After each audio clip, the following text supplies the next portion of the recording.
you so much for being here. For those of you who don't know, and I don't know how many of you don't know, Pramod is the chief architect of Aadhaar. He currently is the CTO of EkStep, which is a foundation that works a lot on various initiatives in India, but all driven by India's digital stack. We'll talk a lot more about that. Bala is a multi-geography successful entrepreneur. For those of you who go back many, many years, he was the founder and CEO of Snapfish. Anybody? Snapfish from the US. And in India, he's built MoneyTap, but he also spends a lot of his time working with Pramod and Nandan on various digital initiatives in India. So I hope I've done justice to your backgrounds. But I want to keep it pretty free-flowing, but Pramod, let me start with you. Every time I use UPI, I shake my head, and it's been several years, and we all talk about Aadhaar and UPI. Maybe we should start with just the original concept of how should a stack be built for India? What were the original assumptions around what type of technology? Today we look back, Harvard is writing an article, you were talking to me about Stanford Business School, but it all started with a vision for India needs a certain type of platform. What were some of those? What was some of the thinking in the early days, and how has that evolved now as we sit here in 24? Yeah, it's wonderful to be here, by the way. So if you look back, your video actually showed much. We are still massively fragmented, under-leveraged, sort of disconnected transaction economy. They might be connected through mobile and people may be watching YouTube. But other than that, really, we are not at all efficient. It's fragmented, lack of access. He talked about insurance. Credit is the same story. Access to credit is completely broken for us. So if you look back, the identity project started in 2009. And, we were 17% of India banked in 2009. That's 83% had nothing to do with banks. That's just a crazy situation. That's 15 years into commercial internet. We already had smartphones, and India was still struggling, and continues to struggle in one sense, right? So if you look at the essence of what we were trying to do, and the essence of digital public infrastructure, is to ask the question, what does it take for entrepreneurs you are investing to be able to innovate for Bharat, which is beyond the India one, beyond the top 50, 60 million people. He was talking about really the sticky customers are 3, 5 million, 6 million. It's tiny, right? And we are the most populous nation on earth, 1.4 billion people, a billion adults. So these numbers are, or Paytm, it started Paytm, a great example of that. Brilliant innovation in terms of bringing that, in one sense, what WeChat and Alipay did in China to bring it to India, and Paytm Karo, QR code, all that thing. But none of them was penetrating beyond the top 20, 50 million people, right? So you are in that space of India one. Right. Many people are in that space. So how do you create formalization of the next 500 million people? How do you formalize the economy of the next 500 million people? And if every entrepreneur has to do that again and again, it's just not cost viable. It's just not viable to be able to run a fintech that goes to rural. There's no money. Frankly, there's Indians don't pay. Indians are. You can't pay, won't pay. Many reasons. So we are very frugal, but that means your business, your products, and your ability to distribute that product, your ability to reach that customer must be even cheaper, even cost. That means you have to be really in pennies, to be able to drive something. But if you ask that question, then how do we encourage the entrepreneurs? You guys are all funding, and it's brilliant what you guys are doing, to be able to go down to the next 500 million people. If you unbundle it, if you really unbundle and ask the question, what are the friction points for that entrepreneur to be able to deliver a payment service or a insurance product or something else, or SIP investment to a mutual fund? And that answers precisely what India Stack is all about. Yep. Because then if you unbundle that, you get a shared ability to identify customers, KYC, instantly. Our cost of KYC in 2014, in capital market KYC was 1,500 rupees is 15 rupees. I mean, $20 to 20 cents. Yeah. We are collapsing the cost of KYC and collapsing the cost of a customer acquisition.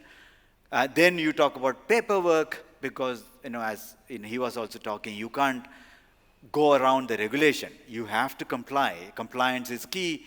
But if you have to compliance, cost of compliance is very high, then it adds up to the cost of delivering products to the customer. So how do you make it paperless, cashless, presence-less? And that was the idea about creating identity as a service, digital signature as a service, DigiLocker as a credentialing service. That means if everybody can prove my documents and certificates in a verifiable manner, then my ability to onboard my gates, for example, ability to onboard a security guard is instant in a trustworthy manner. Otherwise, you can do it, but painfully, right? Right. So if you really look at that, and that's what we built. So we unbundled it, and created a public rail on top of which the next set of entrepreneurs now can take it to the next 500 million people. And we see that with UPI, we see that with Nitin Kamath talks about it in Zerodha. On that, let me just ask you a follow-on question, and I want to ask Bala one as well. What we hear and see UPI every day, we do KYC every day, and I've also heard both of you talk about population scale, right? Which is really what you talked about. How can I have an impact at a fractional of a cost? What are the other areas outside what we hear, whether it is health, whether it is education, whether it is anything else that you're most proud of, where you think this stack has had impact at population scale in India that maybe we don't, I wouldn't want to use the word care, that we don't hear much about or we don't think much about? That's if it's already population scale, you would have heard about it. Otherwise, you're living in some cave. I don't think that's right. So anything that's actually population scale, people have heard about it. But there are some things that are in the early stages of it. For example, we are building an open agri network. Massive. Connecting the agriculture for access to knowledge, access to financial services, access to market, both input and output market, and access to services. That otherwise, for example, if I want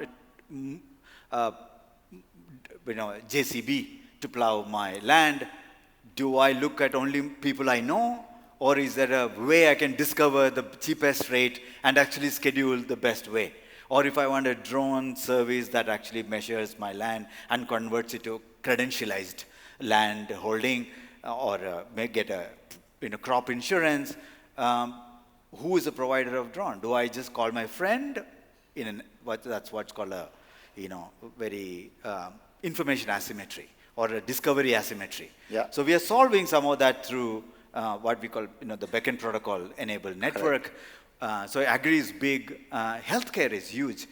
We believe we never, I keep saying in many talks, banks never went to villages in India, right? But we managed to take banking to villages. That's because digitally we are able to reach every household, literally every household, for able to do financial transaction, because digital can make that happen. So can that happen in healthcare? Primary care is completely broken. Yep. It's horrendous for us. It's a disaster waiting to happen. It's already happening. We are the largest, diseases. When aspirations build up and the middle class go up, the immediate effect is that we are all being unhealthy, right? And it is like we are a lot of entrepreneurial opportunities there for able to actually give health insurance or health primary support, lab services, lab in a box, whatever people are all imagining. But to be able to distribute that at scale and actually create trust at scale and access at scale, you will need some sort of fabric. And that fabric is what we are building with Ayushman Bharat Digital Mission, which is ABDM in the case of health. And similarly, this is happening in skilling. There's a network pilot that's just kicked in called Honest on top of ONDC. This is a vertical that brings discoverability of jobs, internships, mentorships, counseling, scholarship, and financial aid for blue-collar, gray-collar jobs, which is, again, horribly broken. People go on the roadside and pick up people in the truck. That's how we recruit people. Literally, it's inhuman ways to do. White-collar jobs are pretty okay, but I'm just talking about bulk of India. So there is very large fragmentation, and we believe a combination of the fabric, digital coordination and digital fabric, and maybe supercharging the AI. On top of that, we can actually dramatically collapse the cost. And if you dramatically collapse the cost, we can expand the pie. Yeah. That's pretty much it. Yeah. One more, there's Diksha as well, which Pramod Yeah. which is already at population scale, which doesn't get talked about too much. Yeah, actually, Diksha is a great example. Thanks, Bala, why don't you for talk bringing it about up. that, Bala? Yeah. So,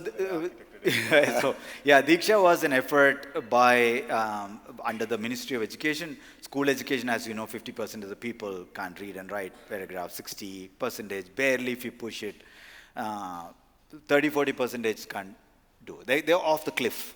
By the time they are in middle school, high school, they're falling off the cliff. There's no reason why that child should be sitting in that classroom because they don't get it.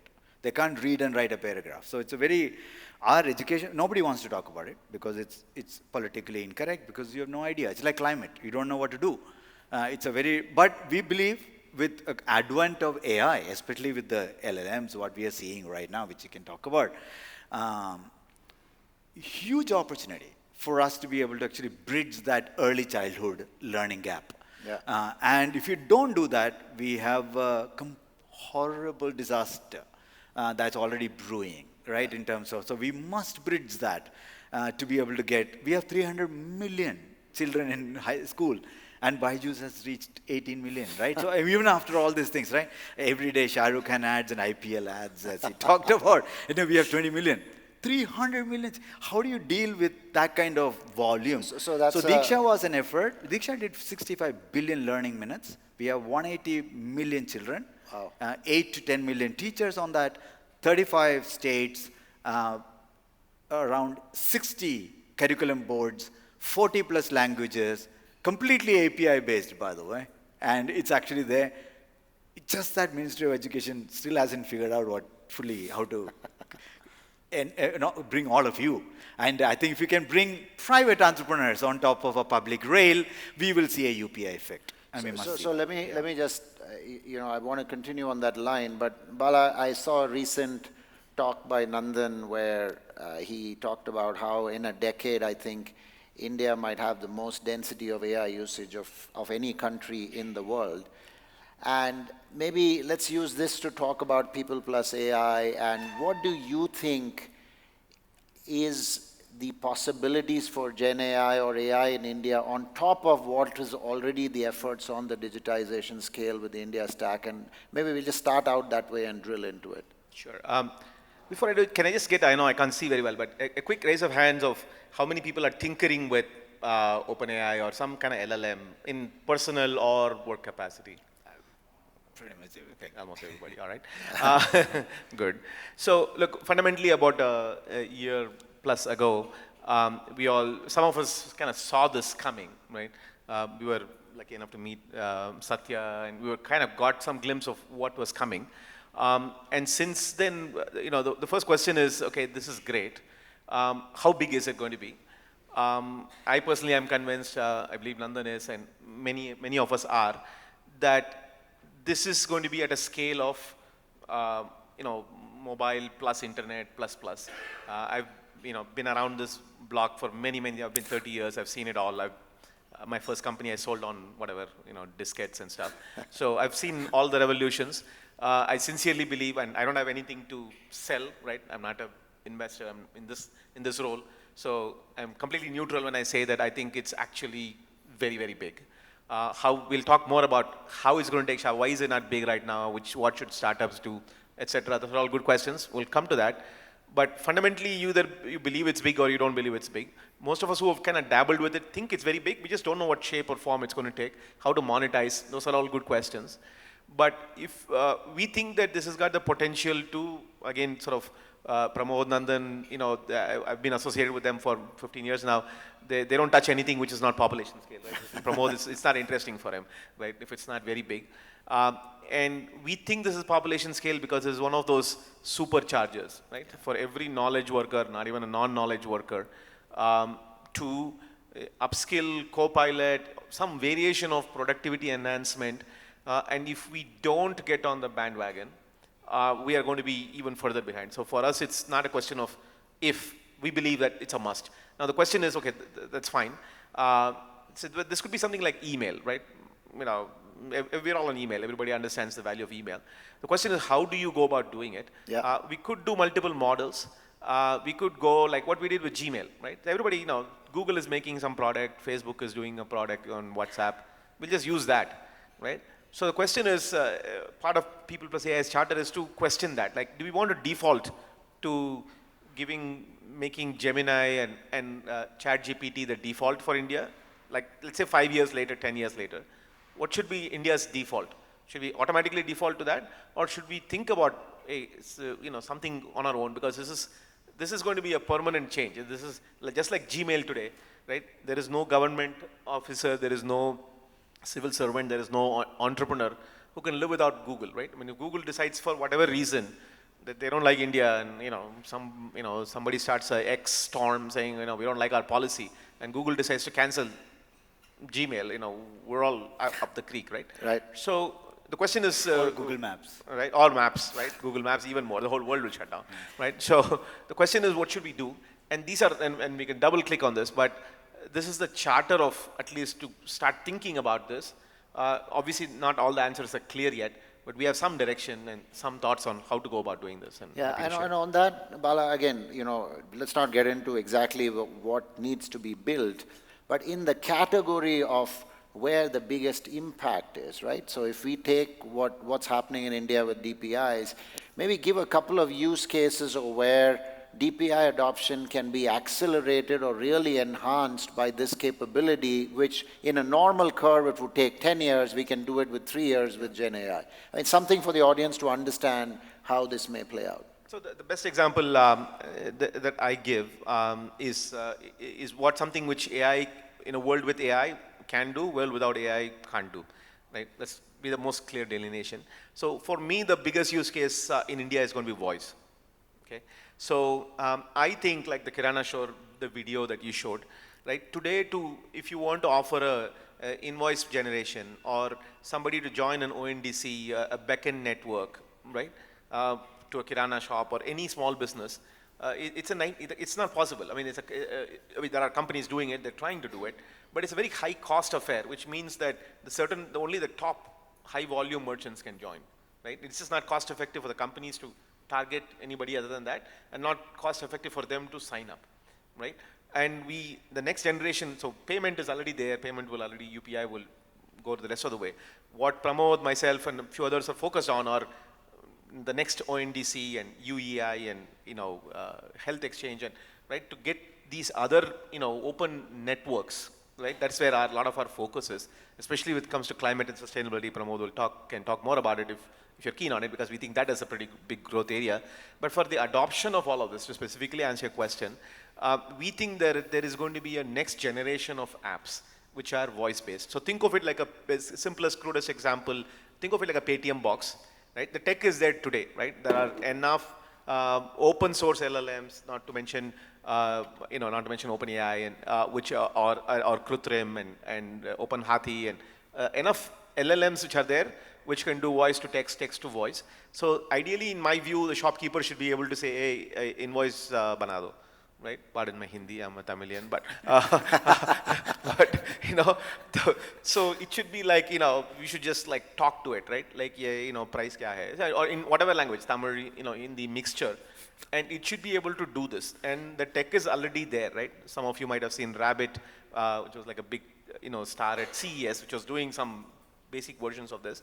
There are entrepreneurs I know who are working on this already, right? So to me, this is so think of the cost savings. I mean, again, I'm thinking as an entrepreneur, right? Going and training that, guy to use an app, download an app, click a button, sign up, etc., forget it, right? The cost is just too high. Yeah. Whereas I just put a box, and Paytm has shown that brilliantly, right? And just talk to it, right? And create a basic, for example, a small business software, right?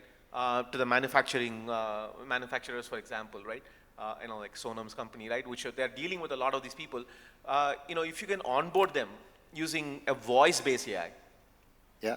right? Yeah, it'll be totally different. That will be a game changer to enable to bring them onto a network, which we think is like is a DPI that we can be really proud of, right? I mean, Pramod and I were talking to a number of people at like I told you in Stanford and so on and so forth. They're all kind of blown away by the way the innovation that we're doing here because the world has not seen anything like this, right? The world has known sort of a Silicon Valley model, which Bala, you and I were beneficiaries of, right? I lived in the Valley for 17 years, did a number of startups. But the Valley model is like, hey, fund a few big guys. They will solve problems and hopefully most of the people will benefit, which might work in a rich country like the West. Yeah. Or there's a China model, which is like, it benefits a lot of people, but, with a heavy government intervention / oversight. And on that, Bala, let me just kind of quickly jump in and ask one question. Since we have talked about the Valley, since ChatGPT's announcement, and we've all read The Economist, right? $4.2 trillion of economic value to the top seven tech companies, the Microsofts and the Googles of the world, right?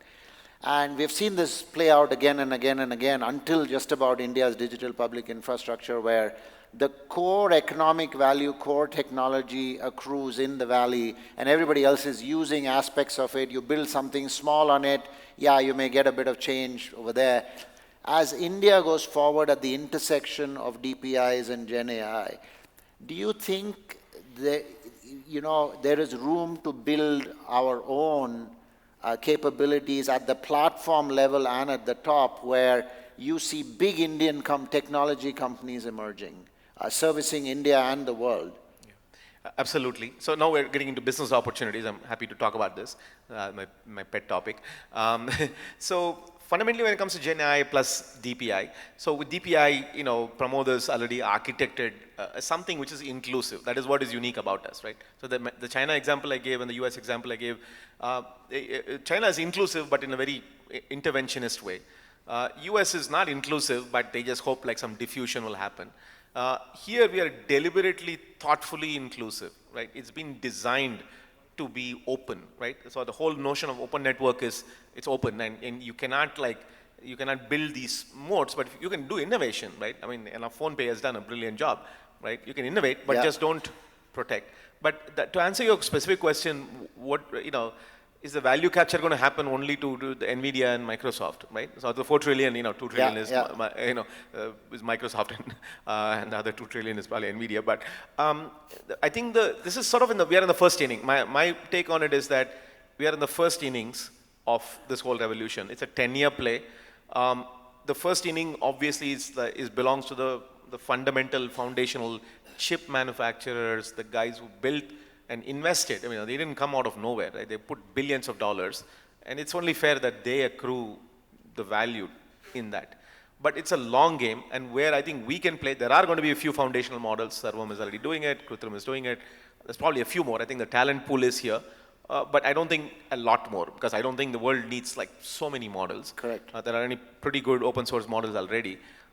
What we need, and we had a chat with Jensen, I think, in this building, and he is like, guys, please show me the application. Yeah. Right? Don't worry about cost at all, right? In his view, his words, he thinks the GPU cost will drop 10 to the power of 6 times, right? He says it'll become 1 million faster / cheaper in 10 years. That's their target.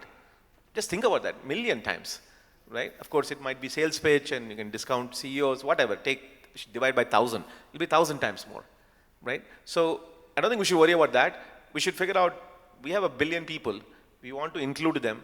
We have a brilliant DPI that has been designed, right? So the payment services, education, health, right? We have fundamental business problems to solve.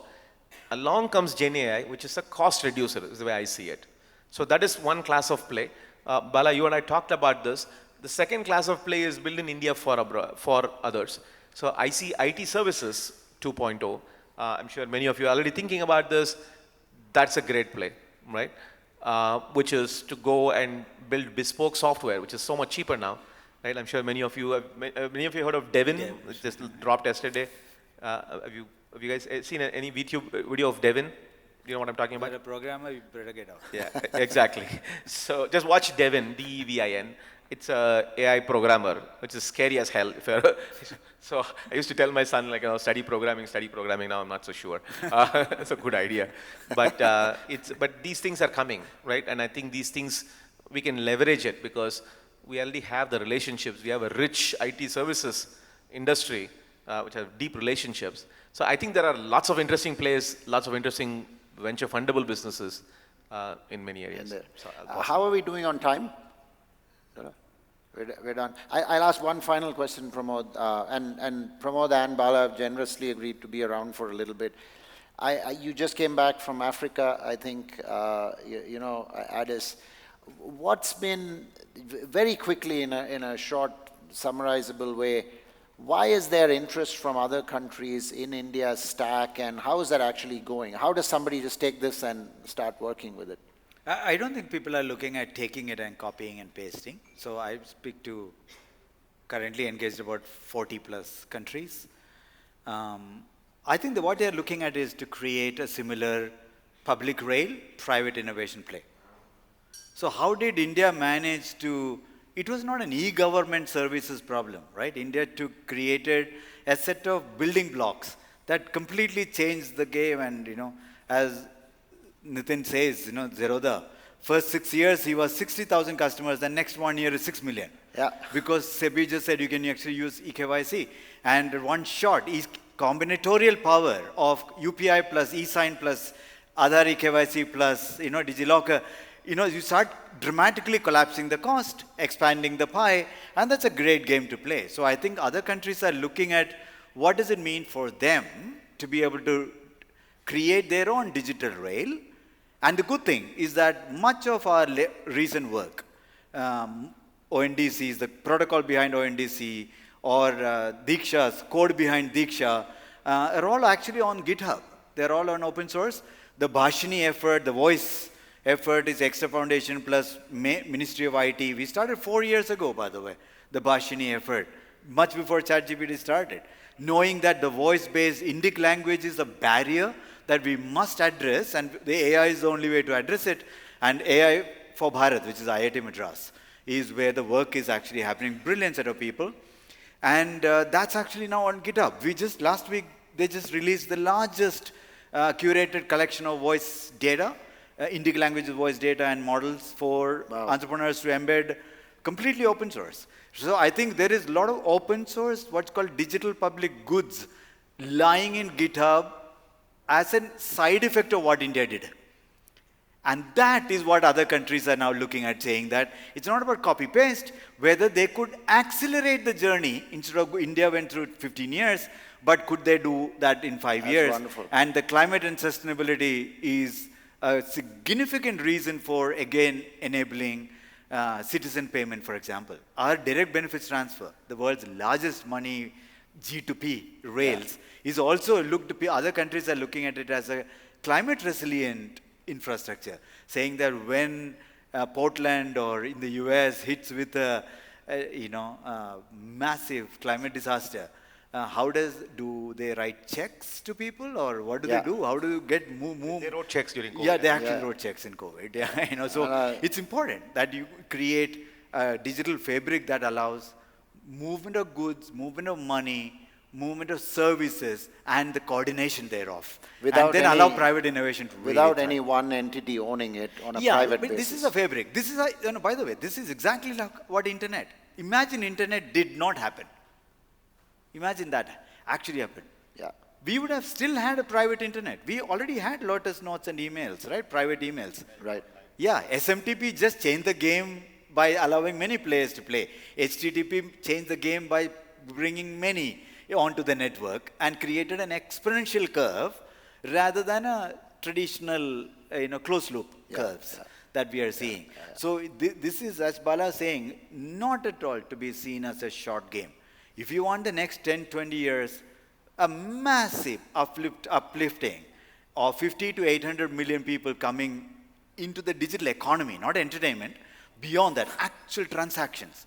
Right. You have no choice, but countries have no choice but to lay the digital rails, infrastructure, as well, quite like physical infrastructure. So we're going to leave it at that, but thank you so very much, Pramod, Bala, and Wonderful. All the those of best you. Let's for give them a everyone. great hand for this.